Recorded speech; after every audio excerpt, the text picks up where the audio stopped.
अबो अमा अबो अमा अबो अमा अबो अमा अबो अमा अबो अमा अबो अमा अबो अमा अबो अमा मालिक साईं छडियो वधाए अमर अबे जे शान खे मालिक साईं छडियो वधाए अमर अबे जे शान खे तन जी खिदमत करे दुनिया में तन जी खिदमत करे दुनिया में राज़ी कर रहमान खे राज़ी कर रहमान खे मालिक साईं छडियो वधाए अमर अबे जे शान खे मालिक साईं छडियो वधाए अमर अबे जे शान खे अदब वराई चढ़ंदा थई गुलन वांगे प्या टिड़ंदा थई अदब वराई चढ़ंदा थई गुलन वांगे प्या टिड़ंदा थई पंध करे तू हज कराई पंध करे तू हज कराई एक न लाई एहसान के एक न लाई एहसान के मालिक साईं छडियो वधाए अमर अबे जे शान खे मालिक साईं छडियो वधाए अमर अबे जे शान खे अवेस कर निकलंदर थिया बाहु बेटा सिकंदर थिया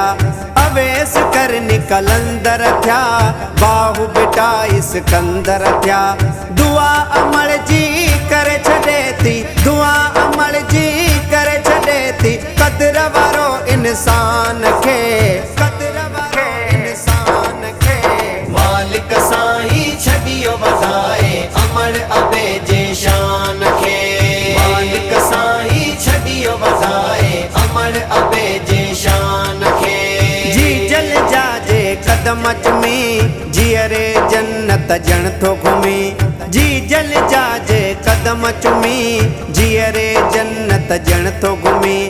रहमत जारी थींदी आहे रहमत जारी थींदी आहे रब टारी दो नुक़सान खे टारी दो नुक़सान खे मालिक साईं छडियो वधाए अमर अबे जे शान खे मालिक साईं छडियो वधाए अमर अबे जे शान खे तुझे ले पे उजागा करे तोखे सुमारी कलमा भरे तुझे ले पे उजागा करे तोखे सुमारी कलमा भरे भाग भला थियल बचड़ा तुंहिंजा भाग भला थियल बचड़ा तुंहिंजा लोडी दिया कुरान खे लोडी दिया कुरान खे मालिक साईं छडियो वधाए अमर अबे जे शान खे मालिक साईं छडियो वधाए अमर अबे जे शान खे जावेद भी मोराई चाहे अमर अबे जी दुआ आहे जावेद भी मोराई चाहे अमर अबे जी दुआ आहे सिंध सजी थी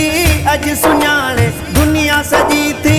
अज सुञाणे शानवाज़ भी सना खान खे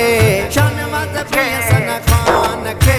मालिक साईं छडियो वधाए अमर अबे जे शान खे मालिक साईं छडियो वधाए अमर अबे जे शान खे तन जी खिदमत करे दुनिया में तन जी खिदमत करे दुनिया में राज़ी कर रहमान खे